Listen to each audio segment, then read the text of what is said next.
Hello, everybody. Thanks for joining us. Today's webinar is all about spring cleaning your strategy. I'm excited to introduce ClearPoint's co-founder and product manager. And the audience will be muted for the duration of the webinar, but we encourage you to submit any questions in the Q&A tab. Let's go ahead and get started. Ted, take it away. Great. Hi, everybody, and welcome. I'm Ted Jackson, co-founder of ClearPoint. I'm here with Angel O, our product manager. We're excited to share some quick practical wins to help you spring clean your strategy this year. By spring cleaning, I mean the reports themselves and the process of creating and managing your strategy over time. Hi all. We know this time of year can feel messy. You're juggling year-end reporting, planning for next year, and trying to make your strategy actually work across departments. Our goal today is to give you 5 simple ways to reduce clutter, refocus your team, and drive action. Whether you're a ClearPoint user or not, there's value here for you. And we'll show just a few ClearPoint features along the way to highlight how this can be even easier with the right tools. We're going to focus our webinar on 5 areas: reporting with a purpose, managing overlapping reports, simplifying the reporting calendar, decluttering your strategy, and aligning ownership. Let's go. Report with a purpose. Let's start with one of the biggest issues we see: reports that simply recap the past. You pull together performance updates, send out a dashboard, but what happens in the meeting? Often not much. Exactly. Leaders get updates, but no clear direction. Typically, they already know what's happened in the past. They're the leaders in the organization. They're living it every day. So when meetings review the past, people start tuning out. We call these status review meetings, not decision-making meetings. The benefit of fixing the structure of your meetings is huge. When reports include forward-looking recommendations, your team comes prepared to take action, not just look backward. You can use the history and performance of your KPIs to provide input into important decisions you need to make. Those meetings run from status review meetings to decision-making sessions. Let me show you what this looks like in ClearPoint.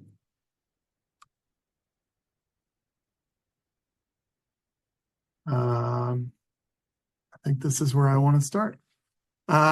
Starting here on a homepage for Upward Airline. Actually, I'm going to switch counts really quickly because I'm going to start here on a homepage of Upward Airlines. And what you can see at the top is really just the grounding of the page. And then you can see our full scorecard for Upward Airlines. It's organized with objectives. These are the goals that you're trying to accomplish. Measures, these are our KPIs. And initiatives, these are our projects. And these are the main components of strategy that exist everywhere. They may be called different things in your organization. They might be organized in different ways, but all organizations with strategies have some equivalent of goals, KPIs, and projects. Let's take a look at one of them. This one's a measure. Here you can see this measure has charts at the top, and it has data at the bottom.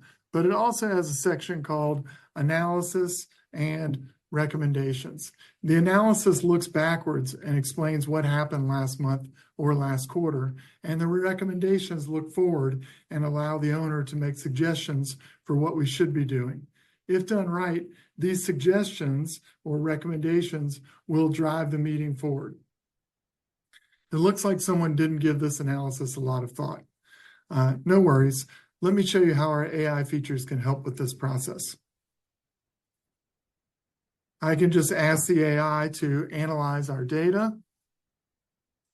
We're in the future, so looking at December time period. And I can copy this analysis right in here and hit save and have some great future analysis that tells me what's happened. Now let's go ahead and update our recommendations. You can do it the same way, and we can make some recommendations here. We can obviously modify these.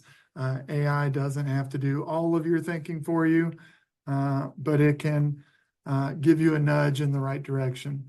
Let's just make 2 recommendations this time. So now our meetings can be focused on recommendations. If your leadership does the pre-reading, they'll be focused on decisions that we should be making about revenue rather than fighting about the individual numbers in the chart. Imagine having a meeting where we're talking about whether we should be analyzing seasonal trends or investigating the competitive landscape. It'd be a lot more important than saying, is this number 3150 or should it be 3,000? The next big spring cleaning item is managing overlapping reports. So this one is especially timely if you're on a June 30th fiscal year. How do you report on 2025 while planning for 2026?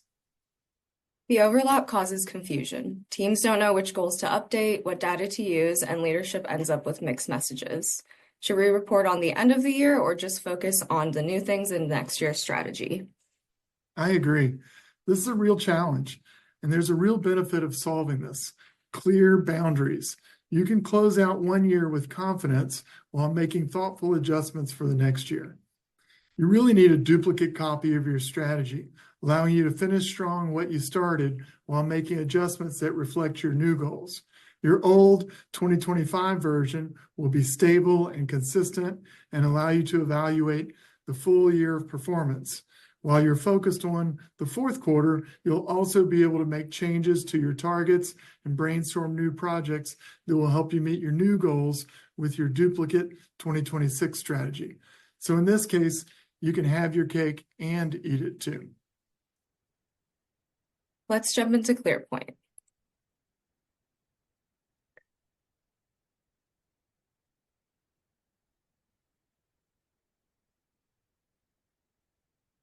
Great.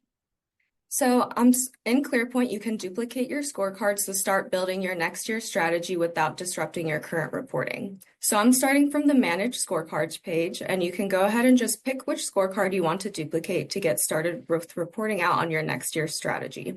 I'm going to go ahead and start with this Upward Airlines corporate scorecard and click the 3 dots icon and select Duplicate Scorecard from here. Now, a couple of options will pop up, and you'll see that in the title, it goes ahead and adds the copy in. So I'm going to replace that with 2026. And we have a couple additional options to also make sure that you bring in all of the right data and pieces from your original scorecard. So I'm going to enable Copy Scorecard Status. And I'm also going to enable Cascade Copy Scorecard. And this is going to also copy any child scorecards of the scorecard that I am duplicating. With that, it goes ahead and adds in a few more options that I can add in a scorecard prefix to those cascaded scorecards or a suffix. So I want to go ahead and, for consistency, also add in 2026 so that all of the child scorecards also have that suffix. And finally, I'm going to select Copy Scorecard Links. Once you're ready, you can go ahead and hit Duplicate. And in just a moment, those should go ahead and populate on the screen. So we'll give that just a few seconds here.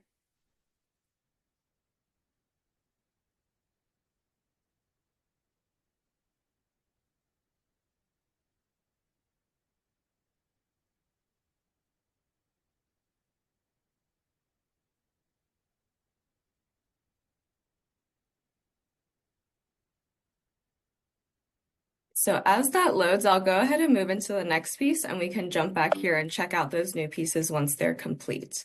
But another option that you can try out in ClearPoint is to take a snapshot to capture exactly where you stand at year end. Snapshots create a frozen record of your entire account before you shift into planning mode, so you can create a snapshot of your ClearPoint account to track progress over time, compare different versions of a plan, or create a historical record of your account. And it looks like those scorecard duplicates have also made it in, so we'll check those out afterwards before we wrap up here. So I'll go ahead and scroll down, and I'm going to look for the snapshots tile under professional features here. And I'm just going to go ahead and add in a brand new snapshot.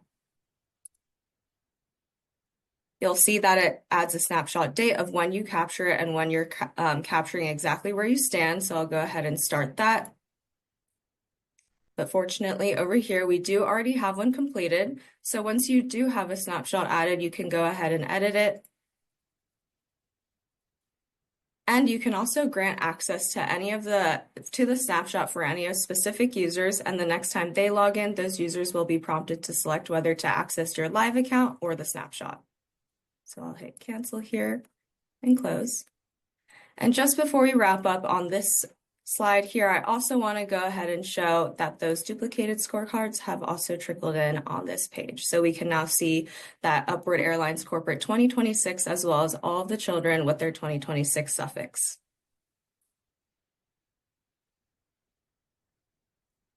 That's it for this one. That is awesome, Angel. Let's keep spring cleaning. Let's talk about calendars. When your reporting schedule is unclear or non-existent, everything feels last minute. No calendar leads to late updates, missed deadlines, and rushed commentary. Teams disengage. Leaders stop reading the reports. So when you think about reporting, do you know when your next 4 reports are due? Do you have a published plan to get those reports completed? The next quick win will be to simplify the reporting calendar. Having a clear rhythm changes the game. When your team knows what to expect and when, reporting becomes more consistent and way less painful. Imagine this. You have a clear reporting schedule. You will report quarterly during the first month after the quarter ends. The executive team meets on the 4th Thursday after the quarter closes. So now you can work backwards. Set reminders for your team to update their information. Define your reporting window, say weeks 2 and 3 after quarter end. Send a draft of the report at the end of week 3 so you can spot what's missing. Then send a final pre-read on Monday before the Thursday meeting. Do this a few times and people will look forward to a productive meeting. Let me show you what this looks like inside of ClearPoint. The reporting calendar runs around the workflow. So as an administrator, what you want to do is create a workflow with that calendar that Angel described.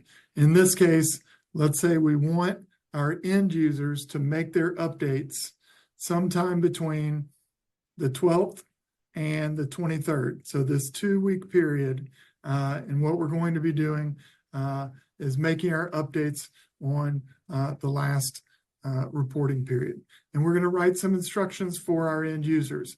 We're going to say, for your objectives, make sure to update the status, the analysis recommendations, like I showed you before.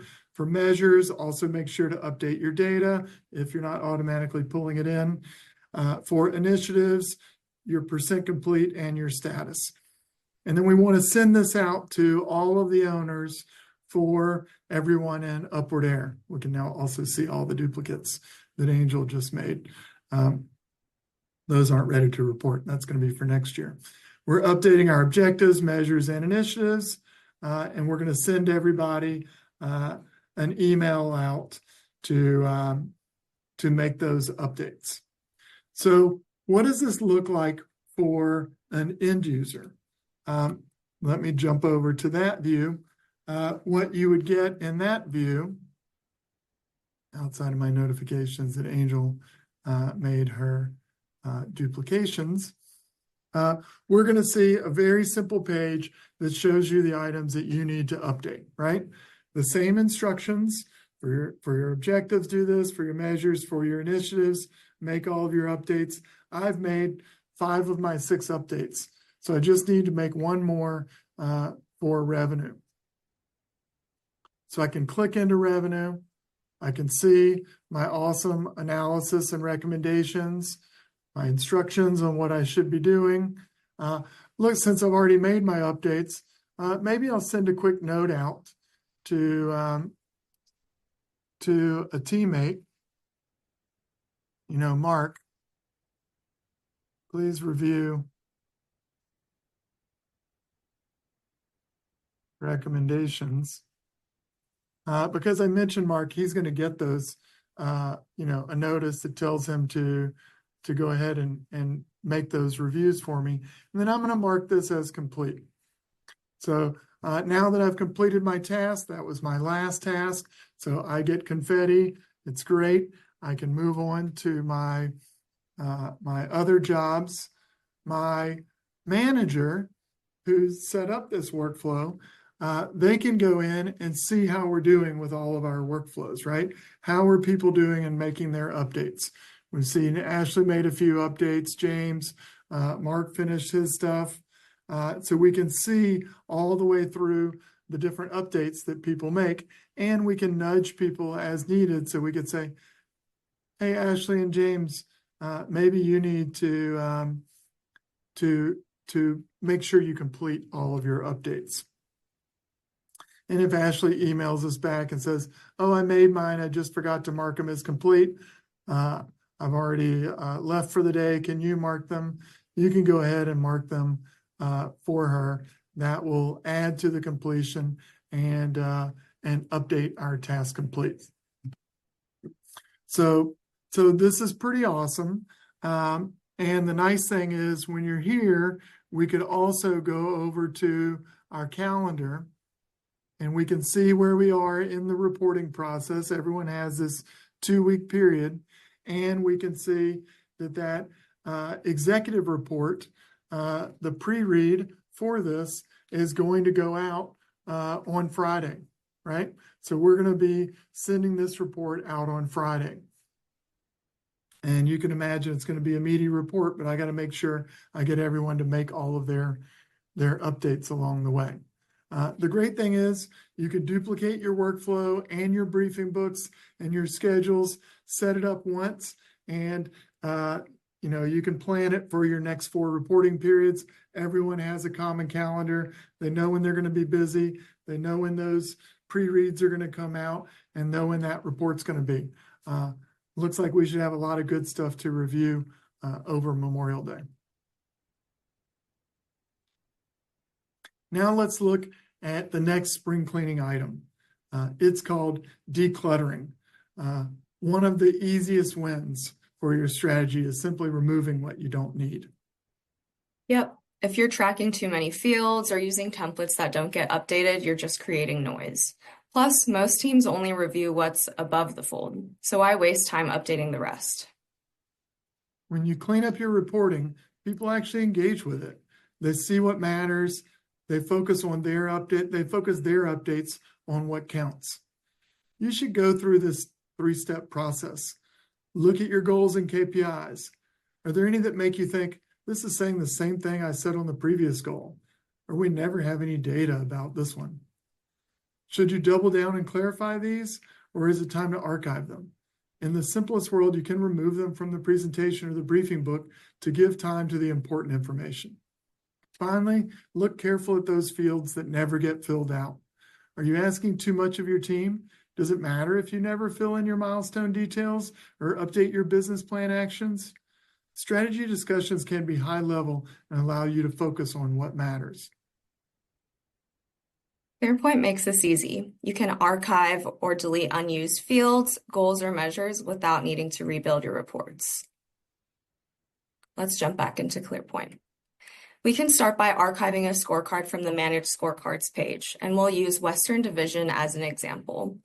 Click the 3 dots on the left-hand side of the scorecard you want to archive, and simply click Archive.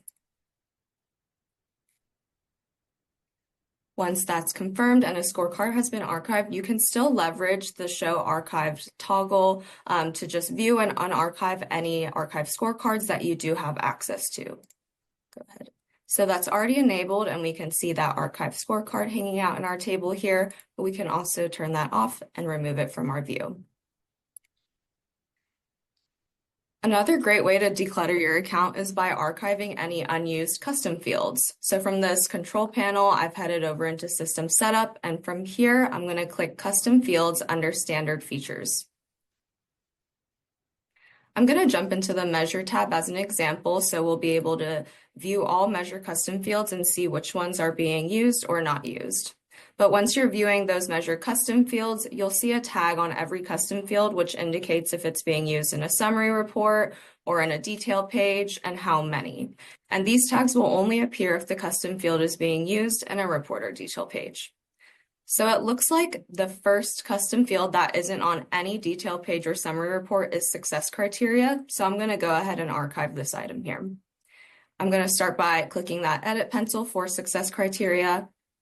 And from here, I'm just going to select archived and click save. Once a custom field is archived, you can also leverage the show archive checkbox here to view and unarchive any custom fields. Let's also check out if we can clean out this image field that's in just 2 detail layouts.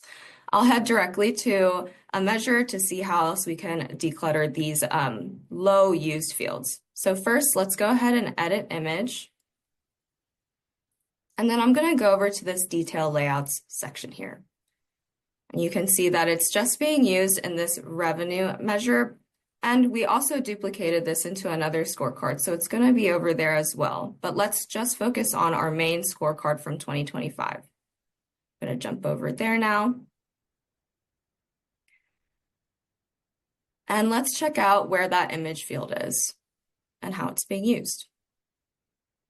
So image is over here and it's blank, so it isn't being used on this layout. So let's go ahead and simplify the layout and remove the image field from it. I'm going to use this drop down by the edit button and click edit layout and simply remove this pod from the page. When you're ready, you can click save, but we also have the options to save to an entire scorecard, update all measures named revenue, or update all measures in this account. And as we saw earlier, this was duplicated into that new scorecard, but since the field is not being used, I'm going to go ahead and update all measures named revenue.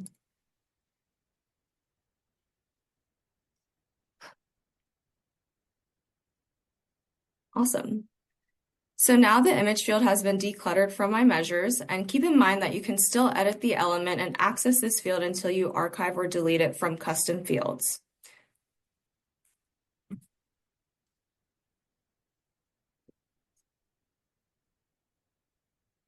All right, let me get back to my screen.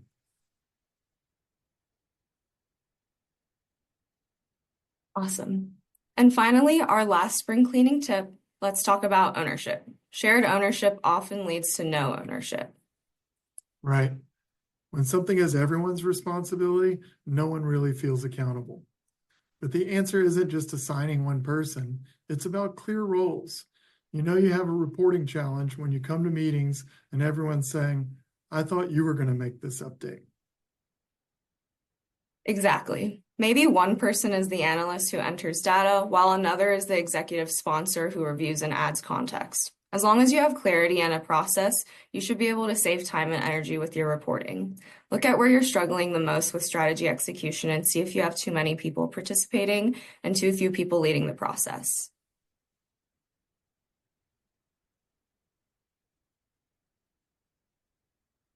I already showed you how to engage different user roles in the reporting workflow. Let me show you a few other places where we bring users to life. We're back on our favorite measure, revenue, that's been picked on a lot today. I can now edit this layout the same way that Angel was editing it before. And I can pull out some additional users like a measure analyst, as well as collaborators. Pull them out on the screen. I'll hit save.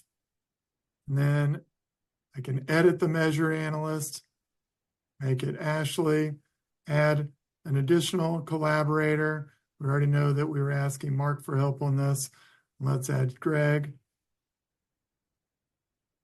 Let's quickly clean up this report. Whoops. Let's make this a little bit cleaner, make our fields just a touch smaller so they look good on the screen. And now we can see we have an owner, we have an analyst, we have some collaborators, and we can also reach out to these people. Just like I've reached out to Mark, we can be We can reach out to Ashley separately in a separate conversation.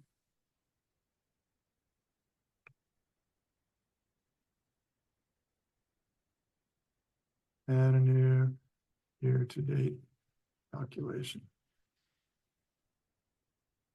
So we can use the features inside of ClearPoint to collaborate with this group. It's just a really nice way to interact, have ownership, and bring your strategy to life. One last feature that I'd like to show you that many of our enterprise users enjoy. Let me find it. Is called approvals. And approvals can be found in any of our scorecards that basically you can require approval for a variety of things in ClearPoint. So if you want to make sure that when, new initiatives or projects get added, or you want to make sure that no KPIs get deleted, you can require approval for these. And the typical approver is a scorecard owner, let's say myself, or a scorecard collaborator like Clarice. These folks can be responsible for doing the approvals along the way. And if you're really a nice control freak, you can require approvals for updates every single quarter to make sure that you've seen them. I was joking about being a control freak, but you might have someone like your analyst making their updates, and then you want to make sure that you do approve those measure updates, that it does match the new formulas or the ways that you're describing information. Or another good case is when someone's putting in that really light level of analysis, like we showed at the very beginning of this webinar. You can go in and make sure that those get approved in the right way, so you do have quality reporting at the executive team level, and you're making sure you're focused on those recommendations along the way. So these are really great features if you ever feel out of the loop on your strategy, or if you want to make sure you're doing those high quality reports along the way. Before we wrap up, let's quickly recap the 5 spring cleaning wins we covered today and why they matter. Report with a purpose. Don't just recap the past. Use reports to spark decisions, drive action, and create forward momentum. Manage overlapping reports. Eliminate confusion during the year-end transition by creating clean boundaries between planning and performance. Simplify your reporting calendar. Set a clear, repeatable cadence so reporting becomes routine, not a fire drill. Declutter your strategy. Cut through the noise by focusing only on the goals, measures, and fields that truly drive results, and align ownership. Clarify who's doing what so updates get done and the right people are ready to lead the conversation. Spring cleaning your strategy isn't just about tidying up, it's about removing friction, boosting focus, and setting your team up for real execution. When you reduce clutter, you create space for clarity, momentum, and impact. That wraps up our 5 quick wins. We'd love to hear your questions. Drop them in the chat and we'll take a few live. And thanks to everybody who joined us today, whether you're a ClearPoint customer or just here for some inspiration. We hope you walk away with a few ideas to try this month. If you want to dive deeper, you can download our spring cleaning ebook or schedule a quick call to see how ClearPoint can help. Thanks again, and happy spring cleaning.